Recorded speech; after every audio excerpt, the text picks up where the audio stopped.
ظالم مت بنیے، اگر مظلوم بننا پڑے بنو، ظالم مت بنو۔ کسی نے آپ کو تنگ کیا، اگر آپ معاف کریں گے، اللہ کرتا ہے سفارش کہ چونکہ آپ برابر انتقام لینے کے اہل نہیں ہیں، اس میں ضرور گڑبڑ ہو جائے گی، لہذا سفارش اللہ کر رہے ہیں کہ معاف کر دو۔ صدیق اکبر رضی اللہ تعالیٰ عنہ اور حضرت عمر رضی اللہ تعالیٰ عنہ، کچھ بحث چل رہی تھی آپس میں، ترشی اور تلخی پیدا ہو گئی۔ صدیق اکبر نے کوئی ایسی بات بول دی کہ عمر کو بڑا غصہ آیا۔ حضرت عمر اٹھ کھڑے ہوئے، مجلس سے چلے گئے ناراض ہو کر اور غصے میں بھرے ہوئے۔ صدیق اکبر کو فوراً خیال آ گیا کہ میں نے تو اپنے بھائی کا دل دکھایا ہے، میری بات انہیں اچھی نہیں لگی، پیچھے پیچھے بھاگتے ہیں۔ عمر سنو تو،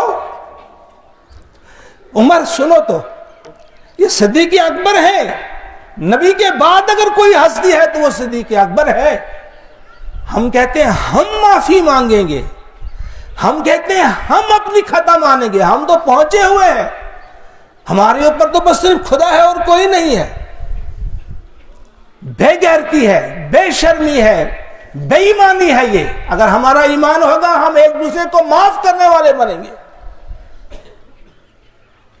پھر صحیح معنوں میں ہم کندھے سے کندھا ملا کر یہاں کھڑے ہیں، ورنہ دکھاوے کے لیے ہم لوگوں کو بتاتے ہیں ہم کھڑے ہیں، ایک ساتھ ہیں، ہم ایک ہیں، ایک نہیں ہوتے ہم۔ ہمارے دل پتہ نہیں کہاں، ان میں بود ہے مشرقین کا۔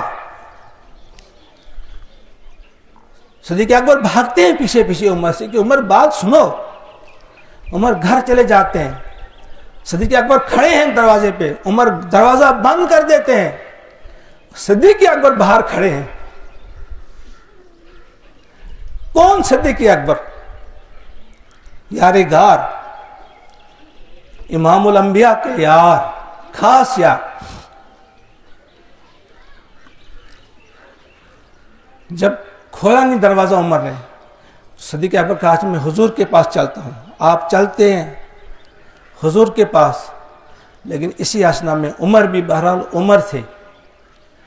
پھر ان کو تھوڑا سا غصہ جب ٹھنڈا ہوا، ان کو زبردست خیال ہوا کہ میں نے کیا کیا، فوراً کھڑے ہو گئے، دوڑ کے گئے حضور کے پاس۔ ان کا اندازہ تھا کہ وہیں ہوں گے صدیق اکبر۔ صدیق اکبر جب آ رہے تھے، حضور علیہ الصلوۃ والسلام کی مجلس میں کچھ صحابہ بھی تھے، انہوں نے دیکھا تو فرمایا اپنے صحابہ سے کہ آپ کے جو ساتھی آ رہے ہیں، انما صاحبکم قد غامر، یہ تمہارے ساتھی جو آئے ہیں لڑائی کر کے آئے ہیں کسی سے، یہ لڑائی کر کے آئے ہیں۔ اب دیکھیں آپ نے دوست کو پہچانا، آپ کو صرف ایک نگاہ سے حضور نے جب دیکھا کہا کسی سے ان کی لڑائی ہوئی ہے۔ لڑائی ان دا سینس کچھ تلخی ہوئی ہے، ترشی ہوئی ہے۔ سناؤ کیا بات ہے؟ تو انہوں نے پورا واقعہ سنایا۔ واقعہ سنا ہی رہے تھے کہ فاروق اعظم بھی پہنچے۔ وہ دائیں طرف سے آتے ہیں تو صدیق اکبر، عمر دائیں طرف سے آتے ہیں، حضور علیہ الصلوۃ والسلام بائیں کو مڑ جاتے ہیں۔ جب وہ بائیں سے آتے ہیں حضور دائیں کو مڑ جاتے ہیں۔ 3 مرتبہ، ایک روایت میں آتا ہے کہ 3 مرتبہ ایسے کیا حضور نے، اور اس کے بعد فرمایا کیا تم میرے دوست کو میرے لیے نہیں چھوڑتے ہو؟ آپ ان کے ساتھ، تمہیں پتہ ہی ہے ابو بکر کون ہے، تمہیں پتہ ہے عمر یہ کون ہے؟ جب تم نے میرا انکار کیا اس نے میری تصدیق کی، تم نے جھٹلایا لیکن اس نے تصدیق کی، اس نے میری مدد کی اپنے مال سے، اپنی جان سے۔